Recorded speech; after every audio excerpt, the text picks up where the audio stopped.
Hello, Happy New Year and welcome back to the channel. And we're starting the year with a proper good one, I would say. It is in London and I'm filming the intro here a night before I go to London.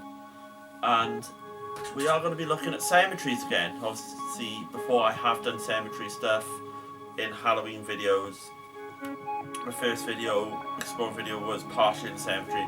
And also I explored the graveyard in Llandaff Cathedral, the abandoned one. But this time we are going to the City of London Cemetery and Manor Park Cemetery, which has some very, very famous names in there.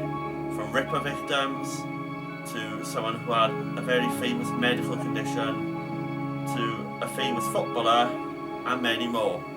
So let's head to Sophia Gardens now, ready to explore London.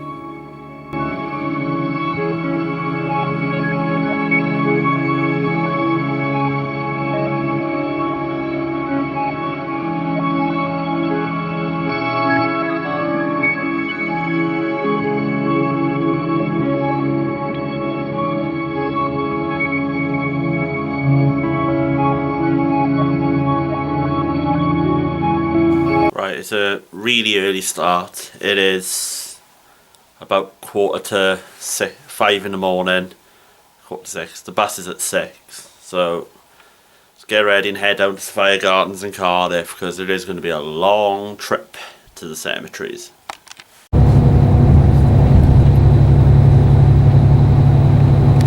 Welcome to London. Welcome to Victoria.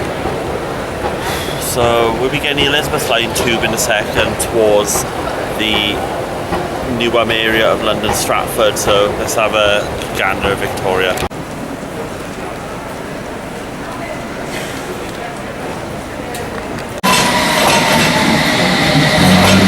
Here we are, welcome to the City of London Cemetery and Crematorium. So let's go and find the Ripper victims and everyone else from Bobby Moore to Clive Burr to Joseph Merrick. So we're in, so we're going to be looking at the Ripper victims first. Because the potential first victim would have been Martha Tabram, Polly Nichols and Catherine Eddowes. But before we get to their graves, let's have a look at what the City of London Cemetery is. London, the capital city of England. It was a very densely populated place. Housing was cramped in tight areas with slums in the East End. When people died, they had an issue with burying them. Mass graves were more common with family burial sites and in churchyards. So in 1714, London's first graveyard in Bloomsbury was open. But in 1832, Westminster passed a bill addressing the overcrowding in London's church graveyards. It would see 7 privately run garden cemeteries built between 1832 and 1841 in areas like Kensal Green, West Norwood, Brompton, Abney Park and Highgate. The story of the City of London and Manor Park Cemetery begins here. You're greeted with this. It's like a crypt. See what it says. It is the crypt of William Haywood. Thing of beauty, innit?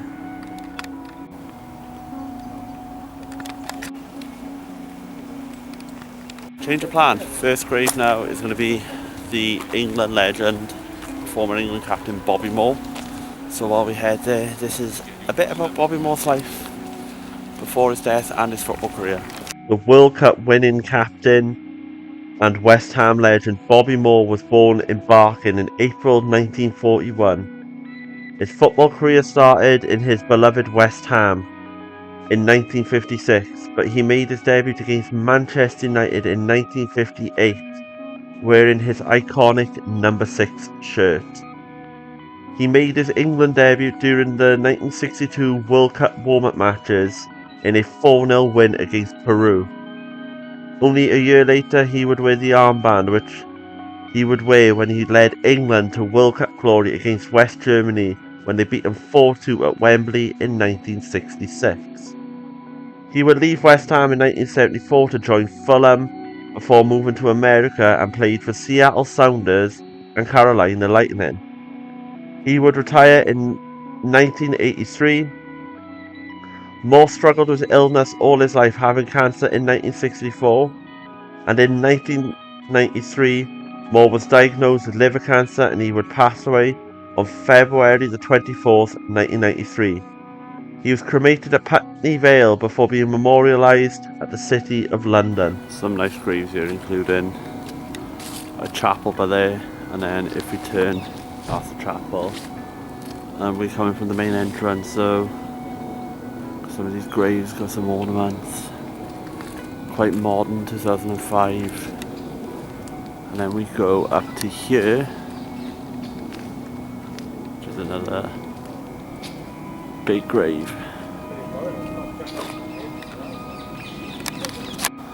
I'm a big fan of a sailor's grave, but we've got this beautiful chapel as well on Chapel Avenue. We are heading closer to Bobby Moore's grave, but stunning architecture built by the City of London Corporation. It's quite a big grave by here. Some figureheads, it looks like. These must be the abbots. Old graves, but here we are at one of the big chapels.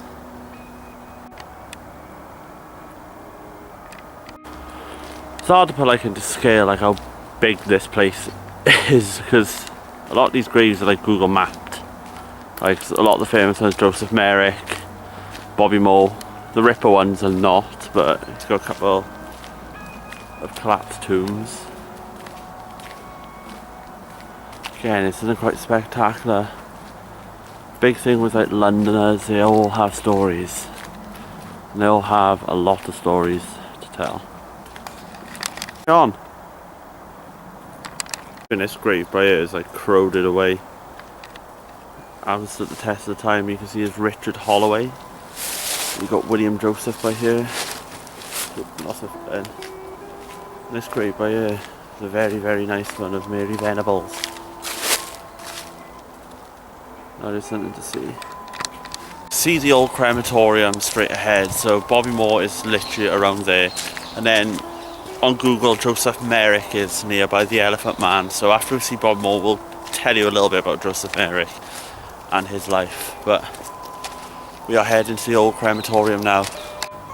And here we are, the old crem. So Bobby Moore should be around here somewhere. That sort of place, Jack.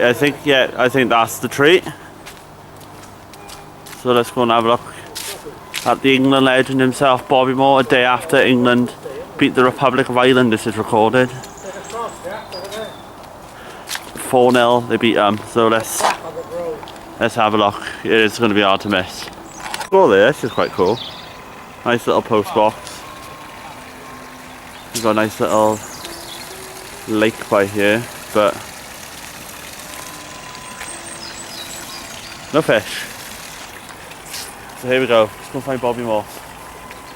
Literally, I think around here under a tree. That's what my stepdad just told me now. So let's find him. So here he is, Bobby Moore. Born 1941, died in 1983 of cancer, as he discovered. Buried with his father, Robert Edward Moore, and Doris Joyce Moore. So this is Bobby Moore's grave. He was cremated and buried here.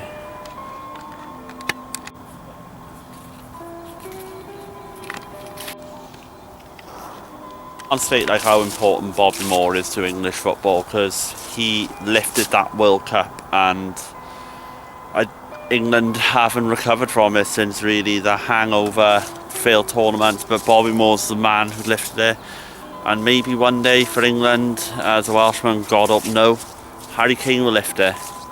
So next up, let's head to Joseph Merrick. the Elephant Man. So let's get into a bit of his life while we travel up to his grave. Joseph Merrick, or what he is commonly known as, the Elephant Man. Born in Leicester in 1862, he was healthy during birth, but he started to go through his childhood deformities, and it started to appear on his body. This would be a rare disease called Porteous syndrome. He would be sent to Leicester Workhouse at 17 for escaping and joining a travelling freak show. His manager would rob him and abandon him in Belgium, where he would make his way to London, mainly the London Hospital in Whitechapel. In 1886, he would become a celebrity amongst high society, with his body being studied. He would die from suffocation in 1890. His skeleton is on display at the London Hospital, but soft tissue is buried here at the City of London Cemetery. So, all that time, thinking he was going to be miles away, he's right next to Bobby Moore. But we are approaching Joseph Merrick. It is like a little patch of garden land, which they have put flowers on top. But I think he has only a small plaque. There's a plaque by her, part of the memorial walk, which is Martha Tabram. So we'll just go into Martha Tabram quickly. Widely agreed to be Jack the Ripper's first victim, Martha Tabram was born as Martha White on May 10, 1849 in Suffolk, London. She would gain her surname Tabram after marrying Henry on Christmas Day 1869. It was a troubled marriage due to Martha's heavy drinking, but the couple had 2 children. Henry would leave her on 1875, which would see Martha turn to sex work to make a living. On August 6, 1888, Martha's body would be discovered in George Yard by Miss Hewitt, who cried murder. Tabram was stabbed 39 times in the neck and throat, liver and spleen. It was after the death of Catherine Eddowes. People thought the killing of Martha may be linked to the Ripper. She may not be in the canonical 5, but people believe she is Jack's final warm-up murder, and Martha Tabram is memorialised This is here. the plaque for John Josephson. If you don't understand what a VC is, that's the Victoria Cross. He got that for the Crimean War. So he died in the 6th of December 1881 in the City of London area, so that's why he is buried here.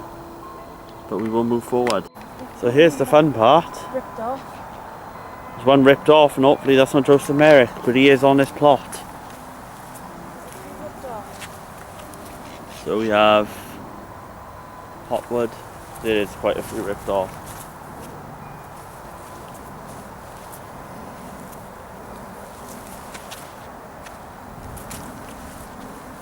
Alice Maud Dodd.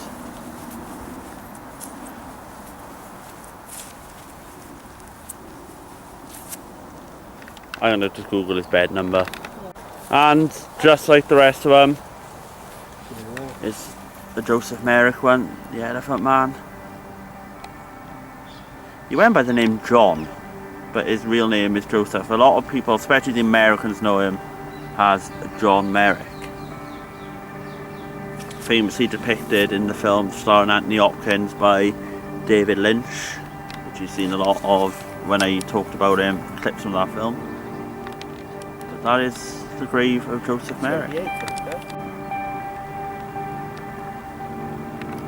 Because on the way here, we bumped into Catherine Eddowes. So let's head back to Catherine Eddowes, and while we do that, this is the short life of Catherine Eddowes, because she was the one that was found in Mitre Square. So let's get back to that. Catherine Eddowes, the 4th victim of Jack the Ripper, was born in Wolverhampton in the Midlands. She would move to London following her parents' death at the age of 15. Eddowes and her 3 siblings were placed in Bermondsey Workhouse. In her adult life, she would marry twice, one to Thomas Conway when she moved to Birmingham, and to John Kelly when she moved back to London. She would be a sex worker and a street hawker to make money. Eddowes was sadly the second victim of Jack the Ripper's double event. Her body was discovered on the south corner of Mitre Square in the City of London, following the killing of Elizabeth Stride. She was mutilated and disemboweled with her throat slit. She also had marks on her face. Strangely, an anti-Semitic graffiti was found in Goulston Street, along with a part of Eddowes' bloody apron. It read, "The Jews are the men that will not be blamed for nothing." Eddowes was laid to rest here, the City of London There's Cemetery. the grave of Catherine Eddowes, the one that was found at Mitre Square, the double event. The one that really got torn apart by the Ripper. But people, if you can see, they're leaving coins on you as like goodwill gestures, parting gifts. So we're gonna put a coin on you for Catherine Eddowes. So, for you, Catherine Eddowes, may you rest in peace. So now to the final Ripper victim, which is just literally by here, covered in leaves, is Mary Ann Nichols, or Polly Nichols. She was the Ripper's first canonical 5 victim. So let's get into her while we head to the grave. The first Jack the Ripper canonical 5 victim, Mary Ann Nichols, best known as Polly, was found on Bucks Road by Charles Cross. Thinking she was blackout drunk, he pulled out her skirt to preserve her modesty, and he notified a local police officer that a body was found with another man named Robert Paul. As the officer arrived, he knew Polly was dead. Her throat was slit and she was stabbed multiple times, the abdomen and her private areas. Mary was born on August 26, 1845 in London as Mary Ann Walker. She would be the second of 3 children. At 18 she would marry William Nichols. This marriage wouldn't last long as they would split up. Mary ended up in Lambeth Workhouse as a cleaner but made her money up by using sex work as an income stream.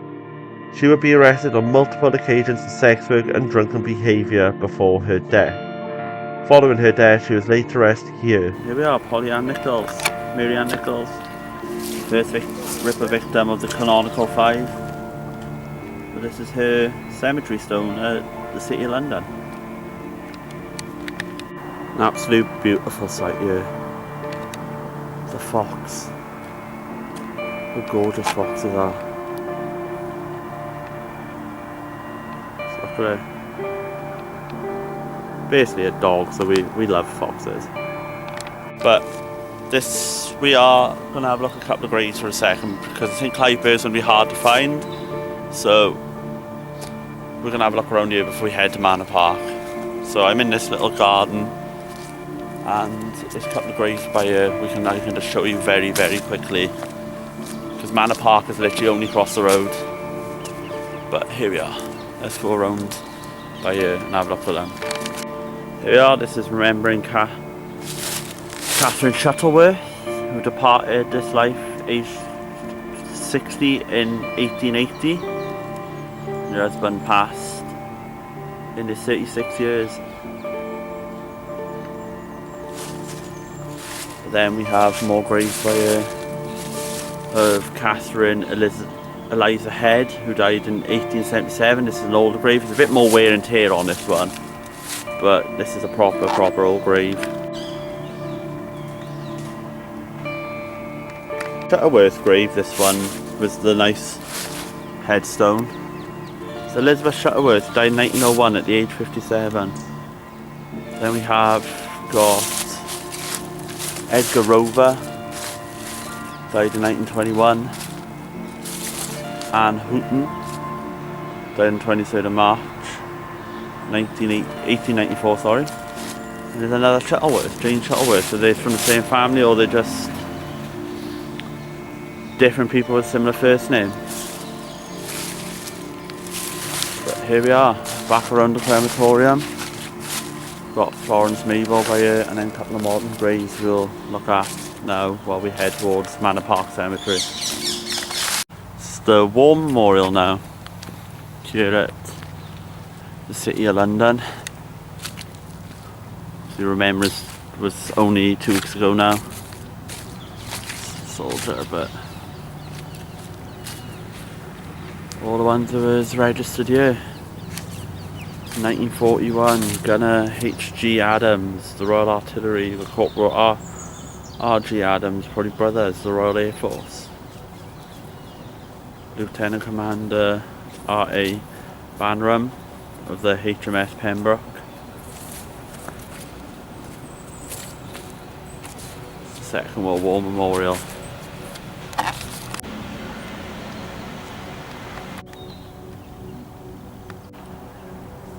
This is Palladius.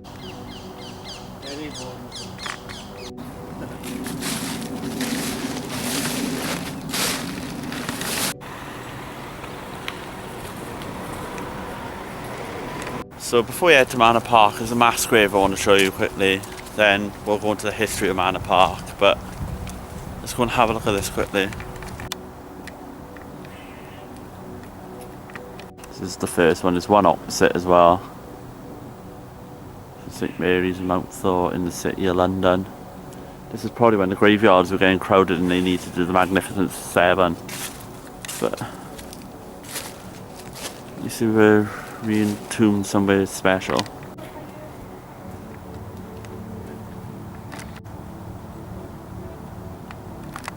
Besides that surely has to be a mass grave. We'll get closer and we'll have a look now. It is another mass grave. St Andrew's, Holborn.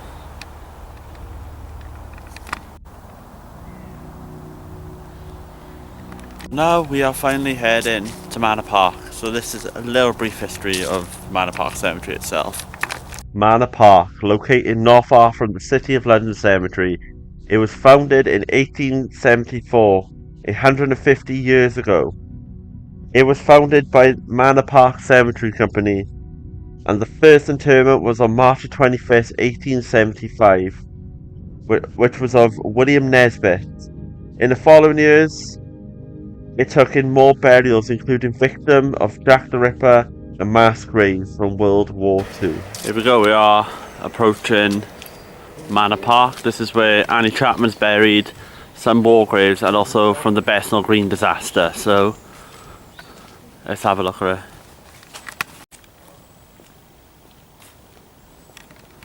So straight ahead is Annie Chapman, and around by here as well is the Bethnal Green disaster. So while we head over to Annie Chapman, this is a bit about her life. The second official canonical 5 victim of Jack the Ripper. Annie Chapman was born Eliza Ann Smith in Paddington on September the 25th, 1840. She would remain in London all her life, but will go on to marry John Chapman, who is related to her mother. Annie would be a flower seller, a beggar, and a casual sex worker. Chapman was found in the garden of 29 Hanbury Street by John Richardson. He suffered 2 deep slash wounds to the throat, inflicted from left to right of the neck, before her murderer had mutilated her abdomen, and a blade of the similar size and design had been used in both murders. Dr. Philip Bagster also observed 6 areas of blood splatter upon the wall of the house between the steps and the wooden planing, dividing 27 and 29 Hanbury Street. Following her death, her body is laid to rest here at Manor Park.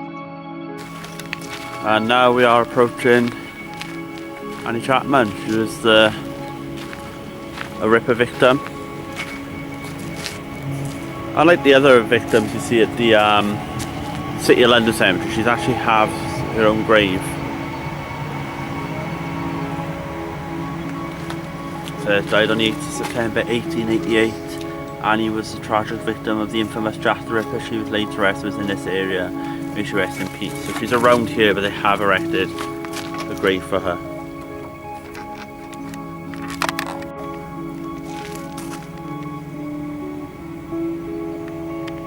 Before we have a look at the other graves, we're going to head to Bethnal Green's war disaster, where the people got crushed on the stairwell heading down to the bomb shelter and the underground station in Bethnal Green. So I'm going to cut to that now while we head over to these war graves. In 1940, Bethnal Green Underground Station was unfinished in construction, but it was requisitioned by the city as an air raid shelter. On the 3rd of March 1943, the air raid siren sounded across London. People of the East End fled to the tube station in panic to avoid the German bombs. The queue to get underground was orderly until a woman and a child fell over. As they struggled to try and get up, nearly 300 people tried to get down the stairs to the platform. 173 were crushed in the panic and died from asphyxia. News of the disaster was withheld for 36 hours before it was released to the public. Now a memorial lies in Bethnal Green Station, as well as a Stairway to Heaven memorial outside of the station. Many are buried here at Manor Park. But here we are. This is the graves of the Bethnal Green tube disaster. They propped up, they got the stones, but they propped them up by here. You can see them better, especially this one. Let's have a look at Stella Ann Violet Ridwell. She was 13 years old when she died on the 3rd of March. 13, probably not the youngest by here. So we've got a 27-year-old. Rosina Papworth, the mother. Who's cut by here? We've got Ronald Roy Lapman, who's 15 years old. He died in the crush. Obviously they have this by here as well, which is this war commemorates the tragedies that occurred at 8:15 March the 3rd while under threat from the Luftwaffe bombing. Inhabitants of Bethnal Green were seeking shelter in the tunnels of the London Underground.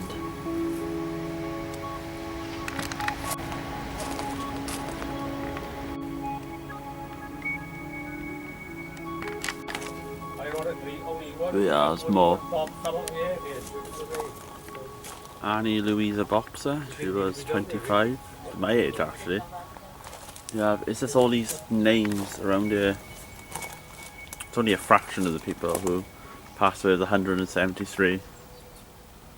Here we are at Manor Park. So it's just like one random grave on its own. We're gonna have a quick look at that because it's literally right behind the Bethnal Green. And it's number 15 on the marker, so let's have a look while we get there. So this is the grave of Sarah Dearman. For people who don't know Sarah Dearman, I didn't know she was buried here, but I know who she is. She has got a very modest grave. She led the Matchstick Girls strike very successfully in 1888. Sarah Dearman Nee Chapman, a very small but modest grave for Sarah Dearman. Right, this map is at the entrance. The like the park ranger sort of person who looks after this graveyard told us to pick one of these up. It helps us on the history route, which is 150 years of Manor Park Cemetery.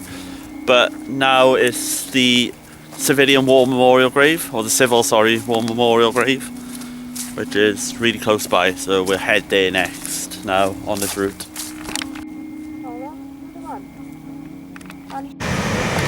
Here we are, just in front of the Elizabeth line train that's going past.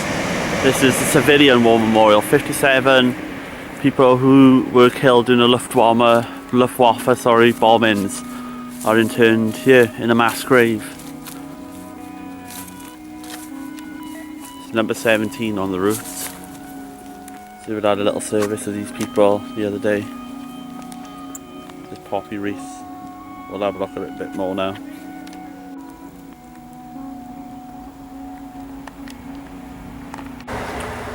There's a couple of names like Emma Arnold, Esma Atkinson, Walter Philip Bailey. 57 names, all died to German bombs. As you can see by here. Lots of fancy names, William Oscar Franklin. It does look like it's one family here because they're all Betts family and it ends by here. A whole family almost wiped out by these bombing raids that Germany did during the Second World War.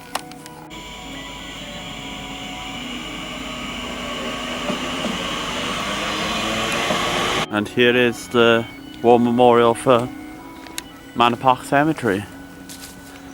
Obviously it's different from the City of London.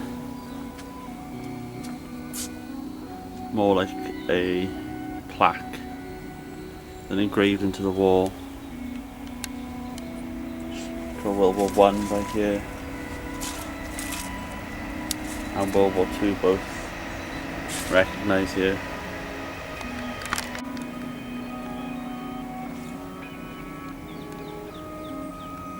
This is the grave of William Nesbitt.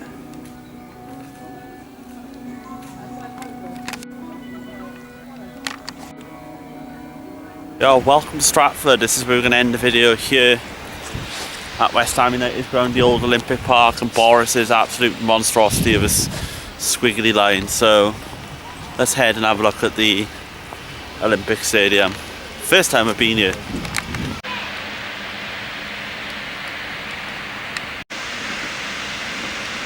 I think this is the place to end our London video, our third video in London. There will be more coming soon. Notting Hill, Highgate, any other graveyard you would like to see, and this is, I think, is a good way to start the year. So thanks for watching, guys. If you did enjoy, subscribe to the channel as usual. More good exploring videos, more short films in 2025 coming now. So keep your eyes peeled. See you in the next one.